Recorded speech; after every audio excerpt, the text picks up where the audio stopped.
bernama Joshua Tersegar dengan NIM B1A124183 dan teman saya. Nama saya Rudi Dwiatmoko dengan NIM B1A124168. Penegak hukum adalah individu atau lembaga yang bertanggung jawab untuk melaksanakan dan menegakkan hukum dalam suatu masyarakat.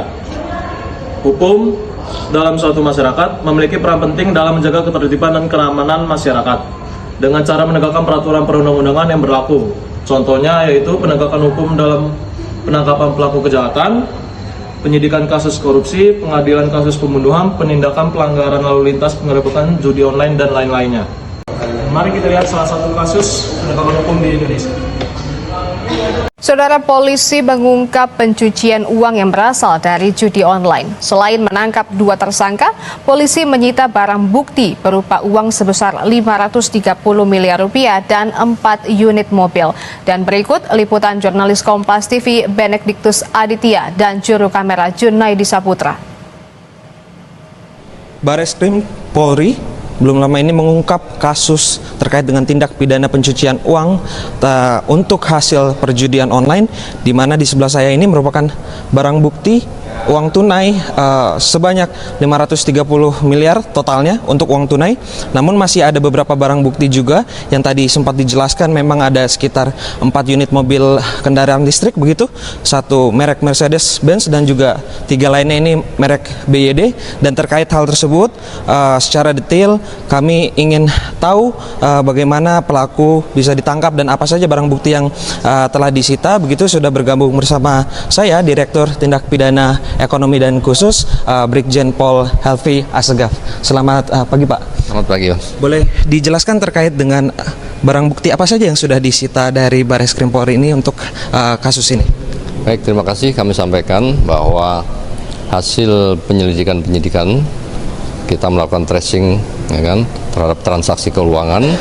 Alhamdulillah kita berhasil menyita ya, sejumlah uang yaitu senilai 530 miliar rupiah yang terdiri dari 253 miliar itu dari 4.600 rekening kurang lebih ya, dari 22 bank yang berbeda-beda. Kemudian 276 miliar rupiah itu dari obligasi. Nah, saat ini selain itu malam tadi juga kita sudah melakukan penangkapan terhadap 2 orang dan kita sita dari 2 orang itu ada 4 unit kendaraan, 1 Mercedes-Benz dan 2 BYD.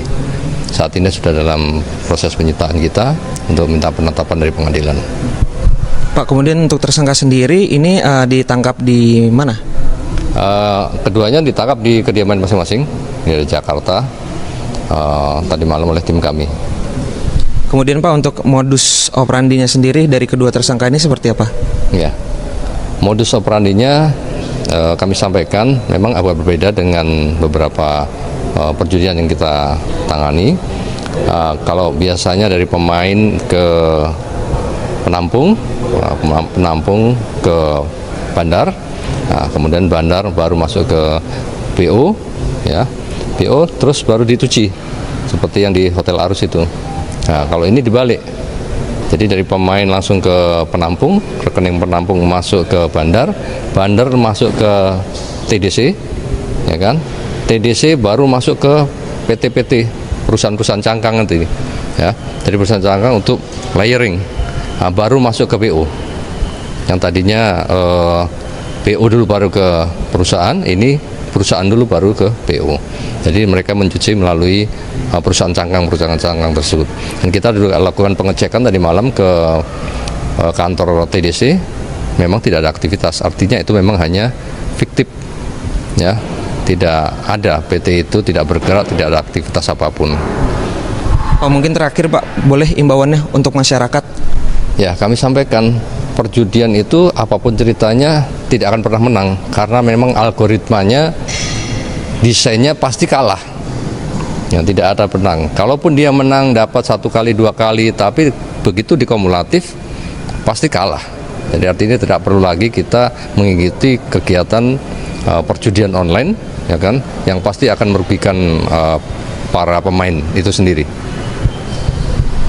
Ya, terima kasih Pak Helvi atas kesempatannya. Silakan melanjutkan aktivitasnya kembali. Baik, terima kasih. Ya saudara, memang tadi sudah dijelaskan bahwa ini merupakan modus operandi yang baru dan juga yang juga harus menjadi catatan memang dari Bareskrim sendiri dan juga tadi hadir dari PPATK menjelaskan bahwa memang di kuartal pertama tahun 2025 ini mengalami penurunan pemain judi begitu. Ini artinya berarti para penegak hukum dan juga PPATK ini telah berhasil untuk menurunkan angka pemain judi di kuartal pertama tahun 2025.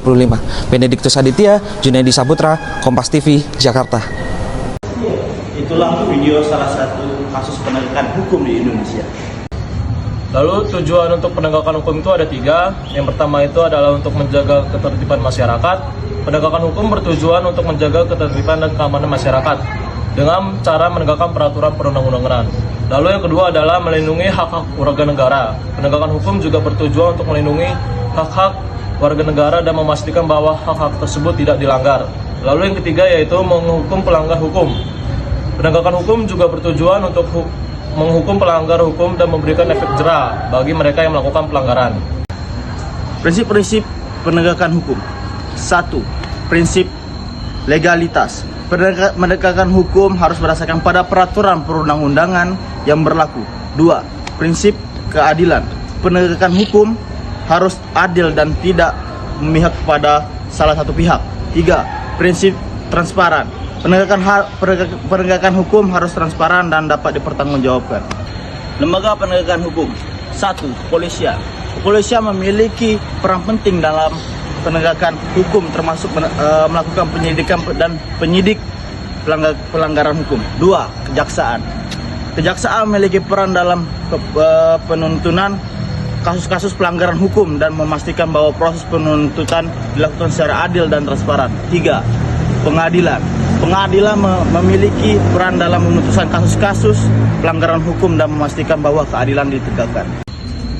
Tantangan penegakan hukum. 1. Korupsi. Korupsi dapat menjadikan tantangan dalam penegakan hukum karena dapat mempengaruhi independensi dan integrasi lembaga penegakan hukum. 2. Kurangnya sumber daya. Kurangnya sumber daya termasuk sumber daya manusia dan anggaran dapat menjadi tantangan dan penegakan hukum. 3.